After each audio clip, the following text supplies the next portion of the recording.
我们现在来解决健康的这一部分哈。例如老师常常在讲说，我们的0岁到20岁的时候，我们解决是学习的这一块。一到大学毕业之后，我们开始来解决财经的这一块。所以从0岁到20岁学习端，从20岁到40岁的时候，我们再解决这个家财富端。从40岁到60岁，我们会发现自己身体健康慢慢的怎么样变不好了哈。所以从40岁到60岁，我们就解决健康端。而到了80岁，对不对？60岁到80岁，觉得心灵越来越空虚，为什么？健康端越来越糟糕，财经端怎么样？可能一辈子赚多少财富买不回他的健康，于是感觉到自己很多人生的价值都没有做，于是就开始慢慢的去寻找什么心灵端。那今天我们就要解决健康的这个部分。好，大家就在思考到陈光老师为什么陈光老师今天可以做这么多的事情？好，大家都知道老师有创造几个企业，老师有写了78本书了。好，所以老师可以闲暇时间就写书，又可以创造出那么多的企业。可是我多余的时间全部都用来教书，每天可以看到老师非常的辛苦，为什么身体健康还能够这么好？我今天就要把这个机密能够告诉大家，希望大家也能够跟我一样有这样子的身体，也能够创造出源源不断的创意，能够把人生的价值更快速的提升。但很多人都告诉我说，我每天都在运动，每天我也很注意我的饮食，为什么我的身体健康却一天比一天糟，甚至于他没有办法像成功者一样具备这样子的身体，去创造这么多大脑的思绪与创意。我要报告大家一件事情，其实健康是全方位的哦。如果我们今天来看一个这个东西，来，假设这里有一个池子里面，它有一个脸盆好了，里面摆着2只的鱼，这2只的鱼，一只运动，另外一只只是在走路。一个用疯狂的运动，一个只是不断的在走路。请问这2只鱼之后，哪一只鱼它会健健康康的活到长命百岁呢？我相信大家一定会认为是这一只拼命不断的运动的鱼，就是运动量越大的人越健康，对还是不对？可是我亲眼目睹这2只鱼的下面有一把火正在一直不断的烧，水滚了，2只鱼哪一只鱼会死呢？其实2只鱼都会死。所以我要告诉大家一件事情，就是说整个的大环境其实就跟这个正在燃烧的脸盆意思是一样的。整个臭氧层已经破裂了，整个空气里面充斥了能够让我们身体病变悬浮的粒子。整个大环境一直不断的在变化的同时，我们多运动多努力，能够让我们身体能够更健康的。所以有这样子的概念，我们可以去做一件事情就老师在教这一个健康端之前，麻烦大家可以先回去看一看，看这一个环保的简报。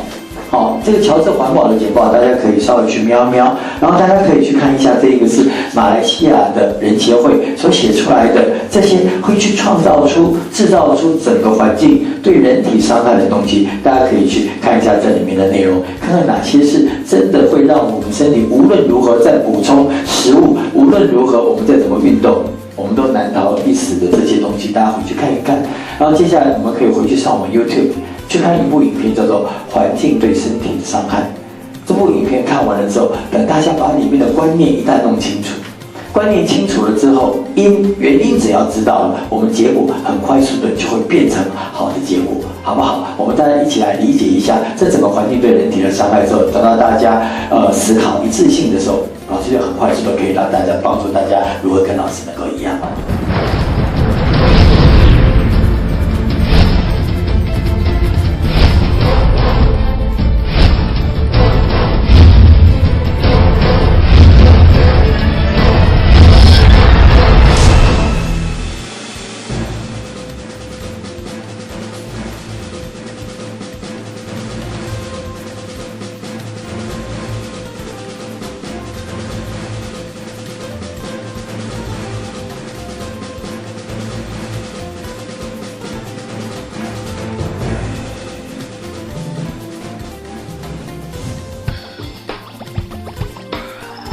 This is a story about a world obsessed with stuff.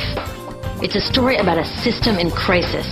We're trashing the planet, we're trashing each other, and we're not even having fun.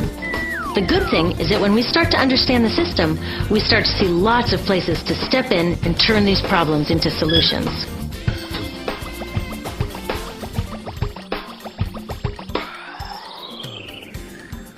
Can I tell you, I love my Pantene Pro V. Of the dozen or so personal care products that I use every day, it's the one I can't live without. Says it gives my dull hair the ultimate cool shine. How does it do that? I was wondering that while I was lathering it in my hair one day, so I read the ingredients right here. Sodium lauryl sulfate, tetrasodium EDTA, methyl isothiazolinone. What is this stuff? I took this list to some scientists who know how to read it. Turns out my Pantene contains a chemical linked to cancer. And lots of other products in my bathroom, from sunscreen to lipstick and even baby shampoo, also contain chemicals linked to cancer or other problems like learning disabilities, asthma, and even damaged sperm. Like most parents, I try to keep my family safe. But now I find out my bathroom is a minefield of toxins? What are we supposed to do? To find out the answers, we have to go back to one of the key features of our materials economy: toxics in, toxics out. If, at the factory, you pour toxic chemicals into a product, like baby shampoo, you're going to wind up with toxic baby shampoo, and toxics in workers, communities, and, babies. So let's take a closer look at this toxic outrage where it seeps into our lives every day, in the bathroom. The average woman in the U.S. uses about 12 personal care products daily. The average man about 6. Each product containing a dozen or more chemicals. Less than 20% of chemicals in cosmetics have been assessed for safety by the industry's safety panel, so we just don't know what they do to us when we use them. Would you fly on an airline that only inspects 20% of its planes? Of course, not all of these chemicals are dangerous, but we know that many are. Some are carcinogens. That means that they can cause cancer. Others are neurotoxins and reproductive toxins, proven to mess up brain development and reproduction in animals. Wait a minute, we're animals too. It's like a giant experiment. We're using all these mystery chemicals and just waiting to see what happens. One thing we do know is that they're getting inside us. I had my body's toxicity levels tested, and I'm loaded with things like mercury, flame retardants, triclosan, and lead. We all are. Even babies are being born pre-polluted. Now, I know we can't live in a lead-free world, but do we have to put lead in our lipstick? I don't know. Maybe it's my fault. Maybe I just bought the wrong thing. At the store, the choices seem endless. I can get lipstick in 49 shades, or shampoo for hair that's too dry, oily, fine, limp, or frizzy. But what about the choices that really matter? Like the choice to buy products that are safe? It turns out the important decisions don't happen when I choose to take a product off the shelf. They happen when companies and governments decide what products should go on the shelves. So who are these companies? This is Procter & Gamble. They're the ones offering me Herbal Essences, the #2 shampoo in the country. It contains toxic petrochemicals made from oil. Since when is oil an herb? On cosmetics labels, words like herbal, natural, even organic have no legal definition. That means that anybody can put anything in a bottle and call it natural, and they do. I mean, can you imagine a top seller called Petro Essences? Gross. What's even nastier are hair relaxers marketed to 5-year-olds and skin whitening creams. These are super toxic, both in their ingredients and in the message they send about what beauty is. Ooh, here's Estee Lauder offering me a chance to help find a cure for breast cancer. That's nice. But wait, they're also using chemicals linked to cancer. Don't you think the best way for Estee Lauder to fight cancer is to stop using those chemicals in the first place? So really, I get to choose between meaningless claims on a bottle. But these guys get the real choice about what goes into those bottles. And that happens back here, at the factories where they're formulated. Why do the makers of these products use all these toxics? Are they trying to poison us? No, they're just working from a 1950s mindset when people were totally swept up in better living through chemistry. In all that excitement, they forgot to worry about human health impacts. That was years ago, and they are still using these same old toxic chemicals. Today, big cosmetics companies say the doses of poison in their products are small enough to be harmless. Yeah, maybe if you use them once a year. I guess they never get out and see that their products are being used and combined with other products every day. A little toxic dose under your arms, a little more on your hair, on your lips. And workers in nail and hair salons get dosed all day long. So the industry is used to doing things this way. And they can.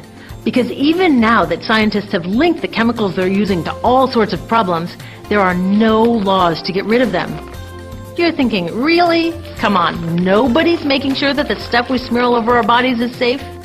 Nope. The FDA doesn't even assess the safety of personal care products or their ingredients.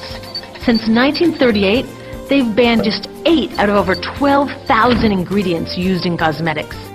They don't even require that all of the ingredients be listed on the label. Now, this is an example where we can all agree a little more government action would be helpful.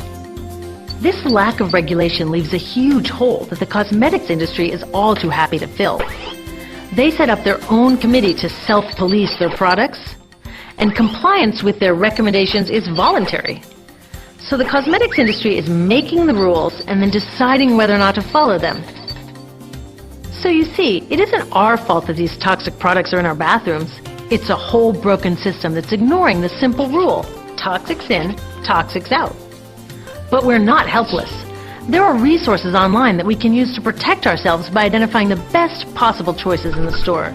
But the real action is with people working to change the system. Because if we really want to solve this problem, we got to start here with these guys. Women, parents, workers, people all over the country are demanding that Congress pass a new law, giving FDA the power to make sure that our personal care products are safe. We need common sense laws based on the precautionary principle. That means that when you're dealing with hazardous chemicals, just err on the side of caution. Let's not debate how much lead should be allowed in lipstick. Just get the toxic chemicals out of our products. Smarter laws would force companies to get past that old 50s mindset and figure out how to get us all clean and shiny without toxic chemicals. Can they? Totally. Many responsible cosmetics companies are already putting safer products on the market. Green chemists are developing substances that are designed to be safe and non-toxic in the first place. European governments have required the removal of many toxic chemicals, and companies have figured out how to comply. When cosmetics are reformulated to be safe and labeled honestly, then we can feel comfortable with the choices available at the store. We can choose bouncy hair or full hair, shiny lipstick or matte. We can even choose to feel beautiful without using 20 products. But we'll know that whatever we choose, the most important choice, the choice to be safe and healthy, has already been made. 好，接下来我就要把我身体为什么可以健康，以及大脑为什么每天会有这样子的排列思考的创造力，我会把这个秘密告诉大家。好，大家仔细思考一下。今天我们讲说，人的身体里面，你看老师的本身的组织，这个组织里面其实有个很小很小的组成的成分，就是我们小学就已经学过的这个东西，叫做细胞。细胞本身我们分作细胞膜，它里面有细胞质，在更圆里面正中心圆心里面，这个东西叫细胞啊。原本这个细胞应该是白白胖胖非常健康，里面充斥的 DNA 应该都是很健康的。好，那这个 DNA 可以创造出很健康的细胞膜，而这个细胞膜可以用一个很重要的功能，就是人体的免疫的系统，它的防护的系统。就像植物的细胞壁，如果把它破坏掉，这个植物很快就死掉了。所以人的细胞膜一旦萎缩，这个人的身体健康会一直往下降。那如何能够维持这个 DNA 本身非常的健康？这个时候有2个很重要的东西，就是我们中医常常在讲的气跟血。而这个气跟血就不是